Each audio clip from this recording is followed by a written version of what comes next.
Conférence sur les débouchés de la filière AES. Les objectifs de ce temps seront d'informer sur les débouchés de la filière AES, de développer l'orientation active des étudiants, de favoriser l'échange entre différents acteurs autour des débouchés de la filière AES et de combattre les stéréotypes sur la filière. Le débat est intéressant pour ce temps car il permet de favoriser un échange entre les participants qui peuvent tirer parti de l'expérience d'anciens étudiants. De plus, les recommandations données par le responsable de formation permettent aux étudiants de se sentir confiants quant à leur avenir. Les étudiants en première, deuxième et troisième année d'AES, ainsi que les étudiants en réorientation, seront ici le public visé. Afin d'organiser ce temps, plusieurs ressources seront nécessaires. Des ressources humaines, comprenant 2 animateurs, des anciens étudiants en AES, idéalement ayant effectué un master en droit, économie et gestion, le responsable de la licence, le directeur des études et les responsables de master. Des ressources matérielles seront également nécessaires. Il te faudra ainsi un ordinateur, un micro et un vidéoprojecteur. Pour ce qui est des ressources logistiques, tu auras besoin d'un amphithéâtre ou d'une grande salle, si possible d'un diaporama afin d'afficher les statistiques d'orientation des anciens étudiants et les statistiques d'insertion professionnelle. Si cela est nécessaire, il faudra penser aux frais de déplacement des intervenants. De plus, tu pourras éventuellement prévoir une collation. Passons maintenant à l'organisation de cet événement et demandons-nous quand et comment l'organiser. Cet événement pourrait avoir lieu pendant les grandes phases d'orientation de la formation ou bien lors de la période de réorientation, de novembre à décembre. La période de février à mars est aussi idéale puisque c'est à ce moment-là que les étudiants font leur choix de master ou de troisième année. Maintenant que nous savons quand, la question est où. Il est possible d'organiser cette conférence à l'université, car les intervenants auront plus de facilité pour s'y rendre, dans un amphithéâtre ou une salle propice aux échanges.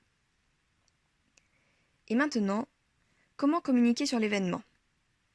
Tout d'abord, il est important de détailler les informations importantes apportées par cette conférence, d'indiquer que ce moment permettra un réel temps d'échange entre anciens et nouveaux étudiants, et pourquoi pas de proposer un temps plus informel à la fin de la conférence.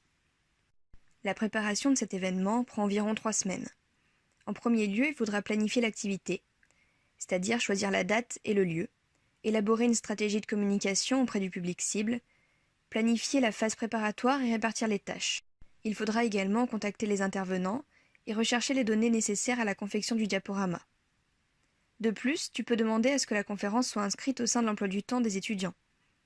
Il ne faudra pas non plus oublier d'élaborer un budget, c'est-à-dire les coûts à prévoir et notamment les frais de déplacement, la collation ou encore la location de la salle et du matériel. 2 semaines avant le début de la conférence, il faudra commencer l'organisation logistique, la réservation de la salle et du matériel sonore par exemple. Il faudra penser à commander la collation et également à lancer la communication terrain et sur les réseaux sociaux. 1 semaine avant l'événement, la préparation des supports devra débuter. Pense à réunir les documents nécessaires tels que les dépliants licence et master par exemple, et à réaliser le diaporama. Enfin, le jour J, pense à réaliser les derniers contrôles concernant l'accueil des intervenants, l'aménagement de la salle ainsi que le fonctionnement et l'installation du matériel. La durée moyenne de cet événement est comprise entre 1h30 et 2h. Le programme type serait alors le suivant. À 17h30 aurait lieu l'accueil et l'installation des intervenants. À 18h, début de la conférence. L'animateur présente l'intérêt de la conférence et ce qui va être abordé.